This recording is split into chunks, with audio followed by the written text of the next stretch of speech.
Look at that. We finally got the slideshow updated. These are photos from spring camp. These are spring camp. These are photos from training camp. These are actually photos in this slideshow from yesterday's practice. How's that for hot off the presses, man? It's not photos from today's practice when they'll be in full pads. We'll have to get a new slideshow up once we get new photos from that. But those photos right there, folks, are from training camp August 5th, 2024. We have an updated slideshow for you. Not a minute too soon here on the Morning Pitt on youtube.com/Panther-Lair.com. You probably noticed that, or maybe your eyes weren't drawn to that because you might have noticed that, oh yeah, I got it on. The warm up the victory lights. And you know what that means. If I break out the warm up the victory lights shirt, you know what that means. That means home field is cooking up something real good for you. And I've gotten a little preview of what home field has going on. And let me tell you, it is going to be pretty incredible, and not just incredible, but exclusive, okay? Because what home field, you guys know, homefieldapparel.com, they make stuff for schools across the country, and they've got a great Pitt collection. This Warm Up the Victory Light shirt is one of my favorite. I love how it looks. It's so comfortable. It's so soft. This shirt still fits after, a bunch of years, and more importantly, a bunch of washings. It hasn't lost its shape or lost its fit. And so it's great. But at homefieldapparel.com, they're doing something very special this year. And it actually launches on August 9th. Okay? August 9th. These are going to sell out. They go live August 9th at 10 Eastern time. They are, get the exact naming here. I want to call it the right thing. The Platinum Football Box. And they're doing this for a handful of schools across the country. Pitt is one of them. And these things are awesome. They're going to get you ready for the entire 2024 season. It's got 3 never-before-seen items for your school that are not available anywhere else. And they're curated so fans have new gear to wear all season long, suitable for all weather conditions. And Platinum Box VIPs will receive additional exclusive items like a new hat or a ringer for Platinum VIPs only, a VIP koozie, and the 2024 Platinum Pass guaranteed 20% off and early access. No more missing out when home field sells out early. Early access to your school's new football releases throughout the season. I mean, you guys have seen year after year, home field comes out with awesome stuff. Great Pitt logos and designs like this, right? It's inherently recognizably Pitt, and it's got a retro look and feel, but it's inherently recognizable and it's modern. It's fantastic. You know they do great stuff, and so you know they're going to have it really going for these Platinum Football boxes. And like I say, they go on sale. They're available on August 9th. That is this Friday at 10 Eastern. They're going to sell out. It's not going to miss long, okay?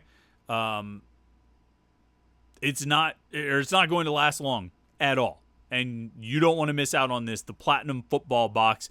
Go to homefieldapparel.com. This is the place to go. And if you use the promo code PITT24, it's one word, PITT24, you'll get 15% off your first order. So homefieldapparel.com, 15% off the Football Platinum Box. It's outstanding. I can't wait to see what they've got in there. 3 exclusive, never-before-seen items. Homefieldapparel.com. Get all of your Pitt gear or any school you're interested in. They sponsor the podcast. They support us. You should support them. Go check it out, homefieldapparel.com. Open that browser window, look at their sweet stuff, and listen to this show because we've got a lot to talk about today. A 6th-year senior is off the team. A true freshman is out for the year. And where are all the 4 stars? We talked about 4 stars yesterday with the defensive tackles. So let's talk about more 4 stars today. Where are the rest of the 4 stars on this team? Where have all the 4 stars gone? Long time passing. Let's talk about 4 stars. Got a lot to get to. Let's jump into it on the Morning Pitt right here. youtube.com/Panther-Lair.com.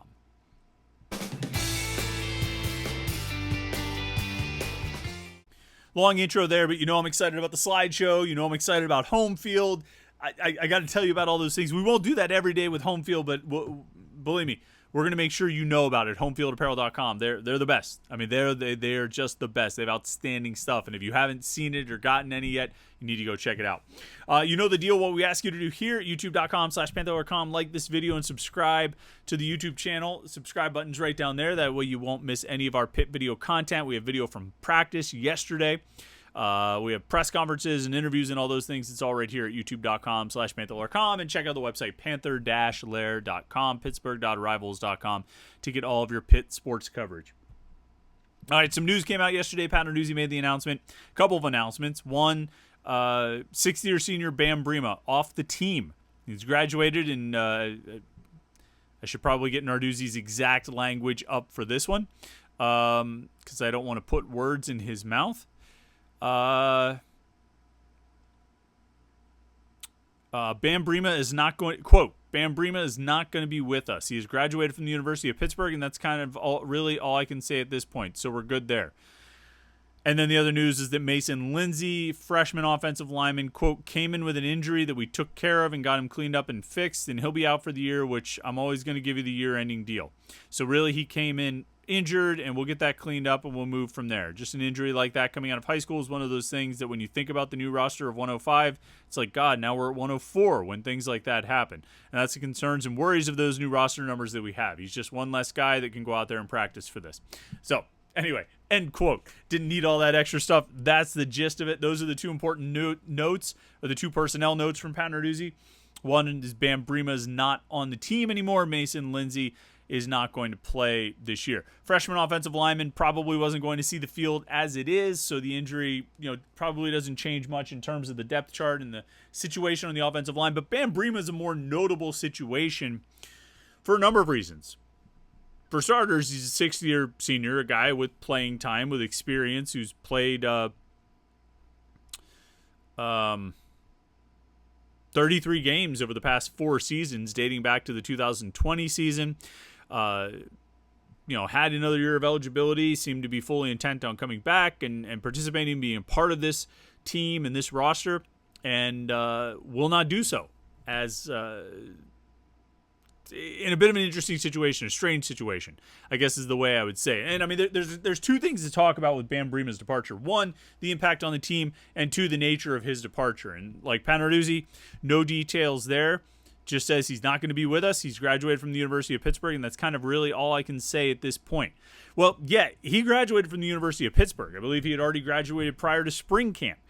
And yet, there he was participating in spring camp. Let me see if as of last season. Like, I looked up his 2023 bio because they took his 2024 bio off the official roster. In his 2023 bio, so prior to last season, he had already earned his bachelor's degree in English writing. So he's a guy who graduated in something of a,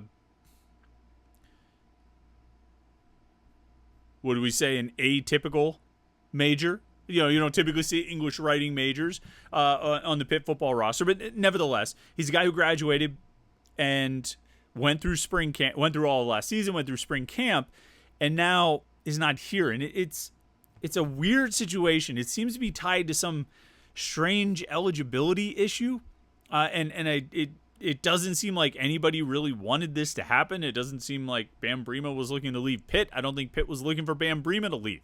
I don't know if they were necessarily anxious to count on him as a starting defensive end this year, but I think it's better to have a sixth-year guy around than to not. It's better to have a guy with 30 games of experience than to not have a guy with 30 games of experience. And while you you probably... We all have opinions, on different players. We've all watched these guys play, and you probably have an opinion on Bam Brima. Well, I think it would be better to have him than not. It might not be the difference in, between 10 wins and 6 wins or something, but it would be better to have him than not. And it's really strange how this seems to have gone down. I don't think the Pitt football program wanted to shed itself of Bam Brima. I think they were looking forward to have him on the team, and now he's not. As far as Bam Brima and his impact, 33 career games played over the last 4 seasons, 43 total tackles, 5 tackles for loss, 4 sacks. 4 of his tackles for loss, 4 of his 5 tackles for loss came last season. 3 of his 4 sacks came last season. He played more last year than he had at any point in his the previous 3 years of his career. 31 tackles was a career high. 4 tackles for loss was a career high. 3 sacks was a career high. 1 pass defense was a career high. 2 fumble recoveries was a career high. Not a ridiculously productive player. Only played, I think he was in the 2019 recruiting class, played 9 games over his first 3 seasons of college football, and then played 24 games over the last 2 years. I think there's a couple things with Bam Brema. I mean, number one, I sort of said I thought, well, he might win a starting job just because he's a senior and an experienced guy. I also, and I'd kind of forgotten a little bit that I noticed this in spring camp, that they were giving him some work at defensive tackle, not just defensive end. This is something that Pitt had done in the past with Bam Brema. I remember him maybe last year, the year before, kind of getting work at both spots, a little bit of shared time between defensive end and defensive tackle. Obviously, they've done this before with some guys. Nakai Johnson, most recently. Shakir Soto was sort of the original one that Pat Narduzzi's staff moved from end to tackle. And who knows, maybe that could have been a move that worked out for Brema. And I think as a veteran player with the versatility to play inside or outside, you could kind of put him where you needed him. If the tackles really emerged, like we talked about yesterday, if the tackles really emerged as,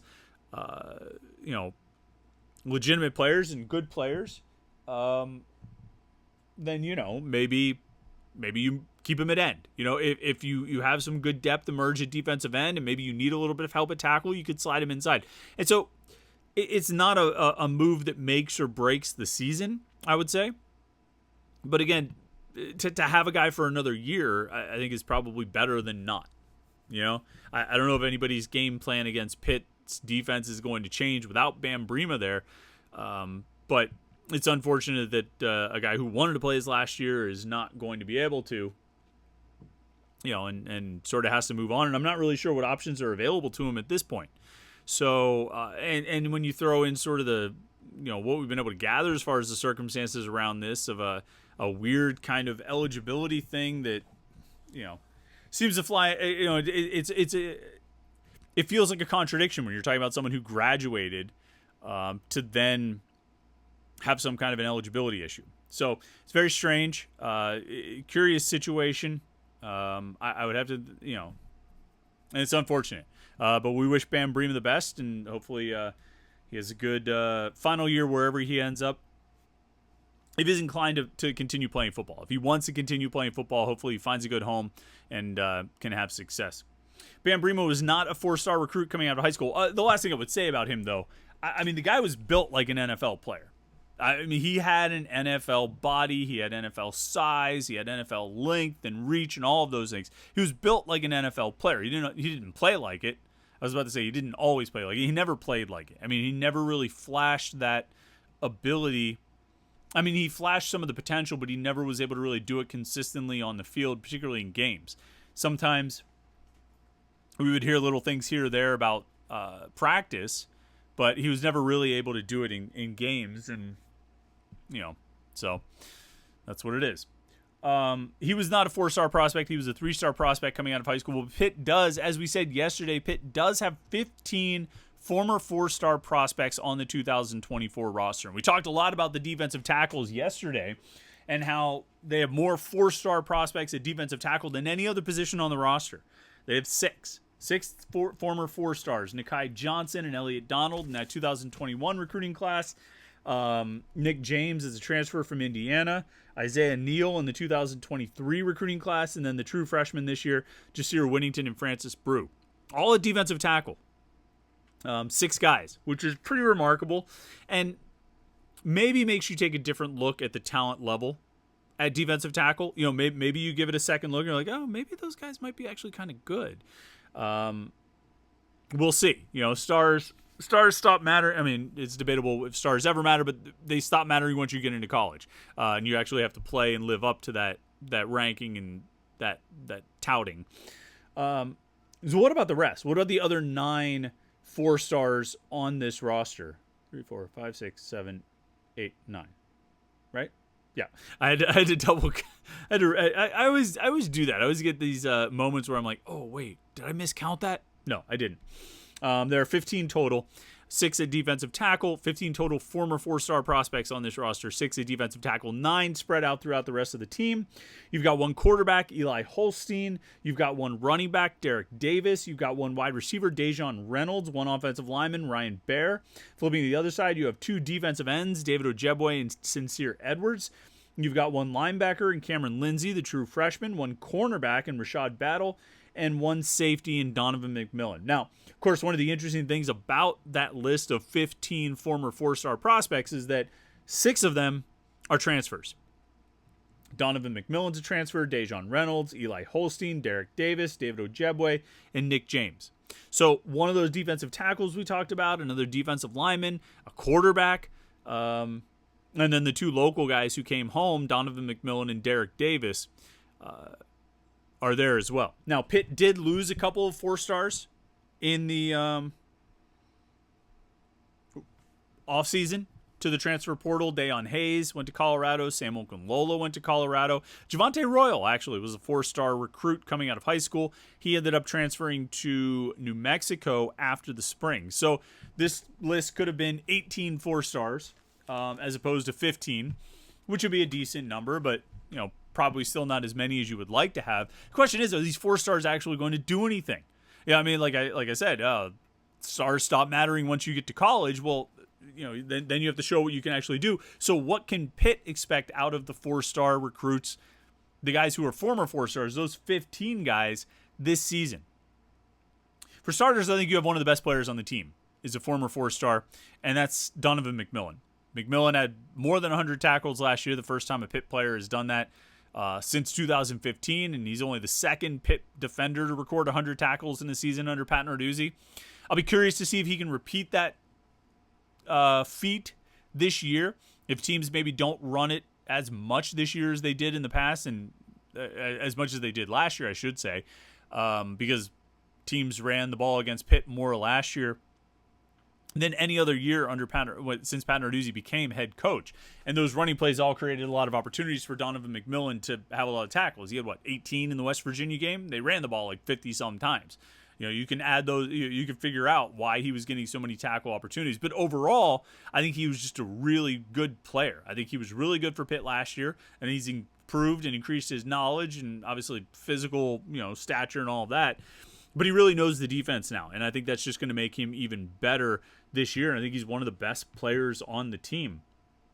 I think Ryan Baer, obviously, he's going to be in the starting lineup as the right tackle. I think he's really good. He got his first action last season, and I think, I'm sure he's excited to get out there and, second year as a starter and really kind of show his growth. I did the thumbs up thing. It's been a long time. We haven't done any thumbs up or anything like that in a while. All because I was scratching my wrist, but I was doing it with a thumbs up. See, that's how it was, scratching my arm. But I think Ryan Baer is obviously, he's going to be a starting offensive lineman. I think this is a year where he should take a big step forward, and I think he'll be pretty good. I'm not sure, the defensive tackles potentially could be Sean Fitzsimmons and Anthony Johnson, and neither one of those guys was a 4-star recruit coming out of high school.